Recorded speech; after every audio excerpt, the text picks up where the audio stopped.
সামনে তো উত্তাল সমুদ্র বাবা, এগুলোর যে কোনো পথ নেই। কোন দিকে যাবো এবার আমরা? এই জন্যই এই অজানা অচেনা পথে আমি পা বাড়াতে চাইনি। এবার বোঝো সবাই,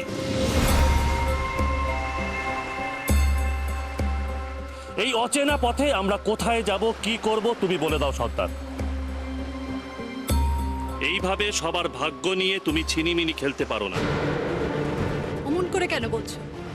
দাদা তো সবার ভালোর জন্যই আমাদের জঙ্গল থেকে নিয়ে এসেছে, নইলে এতক্ষণে হয়তো আমাদের মান সম্মান বলে কিছুই থাকতো না। হে ভগবান, তোমার ভরসাতেই সবাইকে নিয়ে পথে নেমেছি।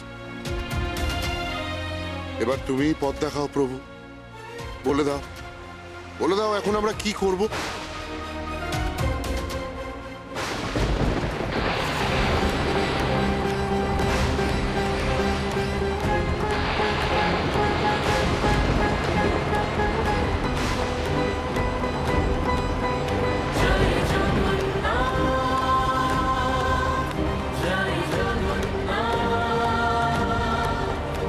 ওই তো দেখো সবাই, অনেকগুলো নৌকো বাঁধা। ঈশ্বর আমাদের পথের দিশা দেখাচ্ছেন। চলো ওঠো সবাই। দাঁড়াও সর্দার, দাঁড়াও। আগে বলো, ওই নৌকো করে আমরা কোথায় যাব? প্রভু যেখানে নিয়ে যাবেন।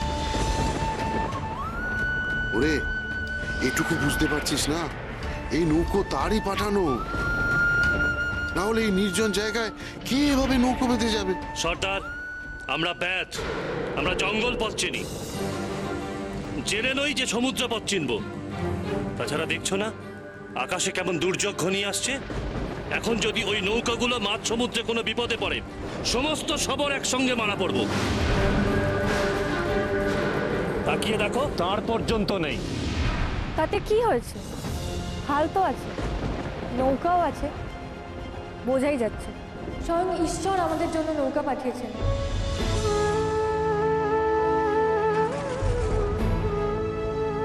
চলো সবাই, চলো আমরা নৌকায় চড়ি।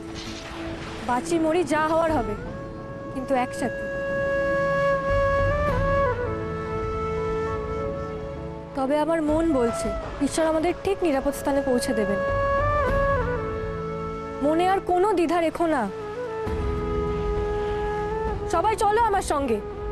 তুই যখন বলছিস তখন আমাদের মনে আর কোনো চিন্তা রইল না।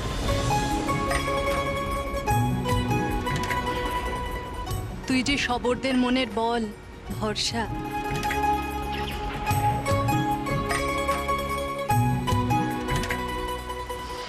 চলো বাবা, চলো।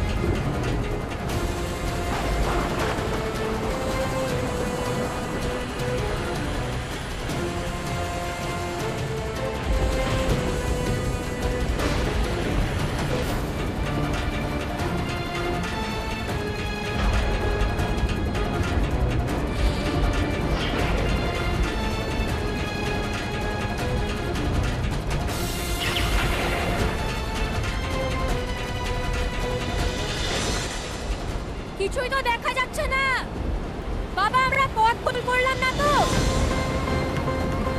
আরো গভীর সমুদ্রে গিয়ে পড়লাম না তো?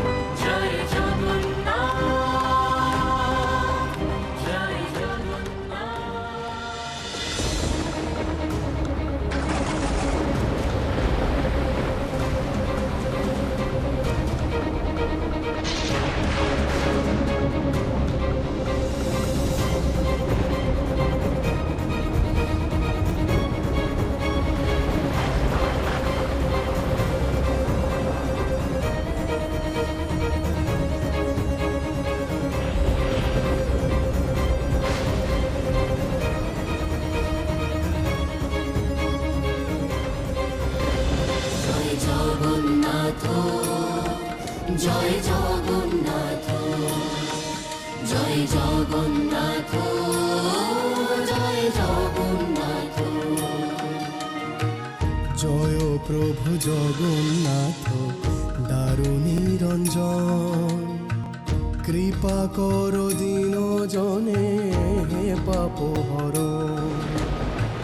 জয় প্রভু জগন্নাথ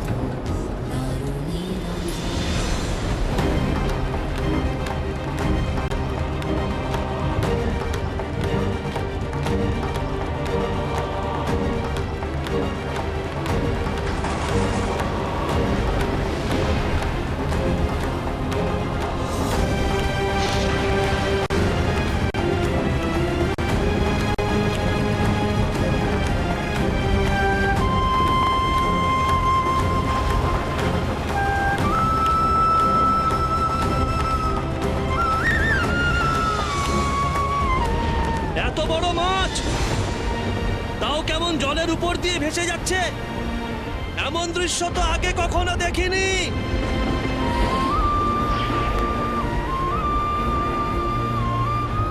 লেজের ঝাপটায় নৌকা উল্টে দেবে না তো? ভয় পাওয়ার কোনো দরকার নেই, ওই মাছই আমাদের গন্তব্যে নিয়ে যাবে।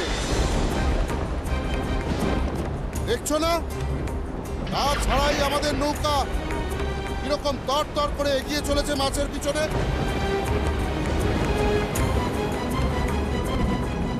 তাই তো, যেন কোনো অদৃশ্য দড়ি দিয়ে নৌকাটাকে টেনে নিয়ে চলেছে মাছটা।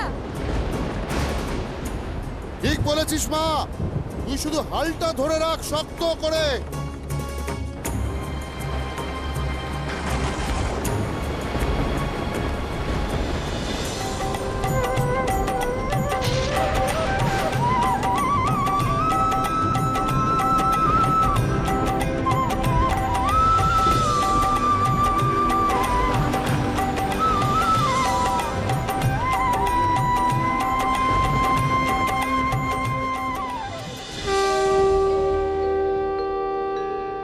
তারপর কি হলো মধুসূদন দাদা? বিশ্বা বসু তার দলবল নিয়ে নৌকা করে কোথায় পৌঁছলো? আর ওই মাছ পথ দেখিয়ে কোথায় নিয়ে গেল সবরদের? তারা গিয়ে পৌঁছলো মালব রাজ্যের অবন্তীতে। এই রাজ্যেই তো সেই বিন্ধ্য পর্বত, জরা যে নীল পাহাড়ের গুহায় নীলমাধবকে লুকিয়ে রেখেছিল, এটাই সেই স্থান। কি মজা কি মজা! তাহলে তো বিশ্বা বসু নীলমাধবকে পেয়ে যাবে, নীলমাধবকে গুহা থেকে উদ্ধার করবে। কিন্তু বিশ্বা বসু জানবে কি করে নীলমাধবের কথা? সেই গুহার মুখ তো পাথর পড়ে বন্ধ। তাহলে তারপর কি হলো মধুসূদন দাদা? বলো না মধুসূদন দাদা, বলো না তারপর কি হলো, বলো না। তারপর কি হলো শুনবে। দিনের আলোয় তারা যখন সমুদ্র তীরে এসে নামলো, তখন দুর্যোগ থেমে গেছে। ব্যাধেরা সবাই বিশ্বা বসু ও ললিতার নেতৃত্বে একে একে করে পাড়ে এসে নামল। তারপর তারা চারিদিক দেখতে লাগলো।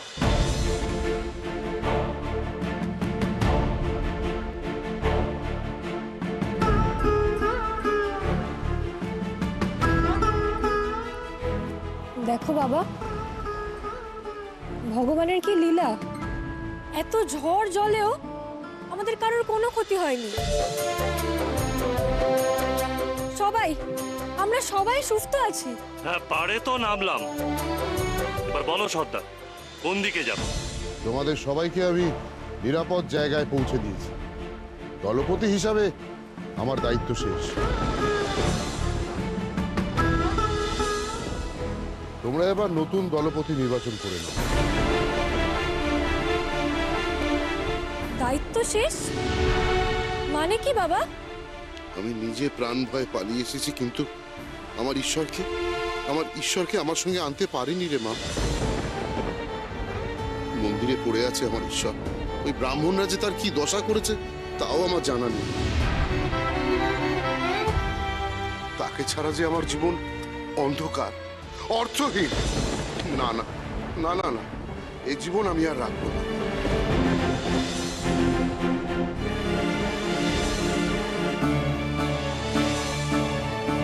ওই সমুদ্রের জলেই আমি আমার জীবন ত্যাগ করব।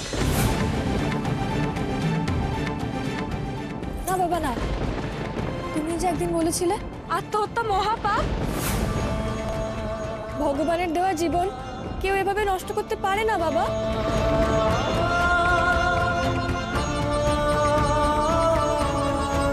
তাহলে আজ তুমি কেন সেই ভুল করছো?